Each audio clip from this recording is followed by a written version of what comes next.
Alo, Olim aka, ukangiz uyiga tez yetib keling.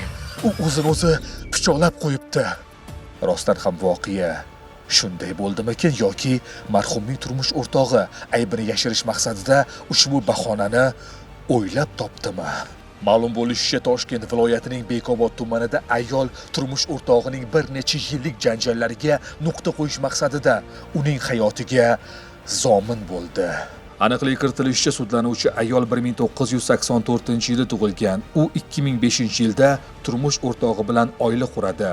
Ayol uzoq yillik erining janjallariga chidagan bo'lsa-da, ammo 2024-yilning noyabr oyida sodir bo'lgan voqeaga bardosh bera olmaydi va turmush o'rtog'iga oshxona pichog'i bilan jarohat yetkazadi.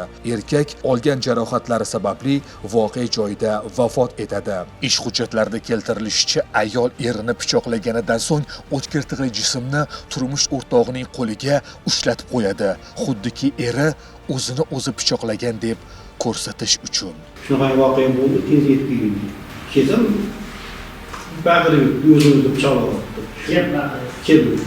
Ammo keyinchalik ayol eriga o'zi jarohat yetkazganini tan oladi va qilgan ishidan pushaymonligini bildiradi. Jinoyat ishlari bo'yicha Bekobod tuman sudida mazkur holat bo'yicha sud ishi ko'rib chiqildi. Sud hukm qildi. Sudlanuvchi O'zbekiston Respublikasi nomidan hukm.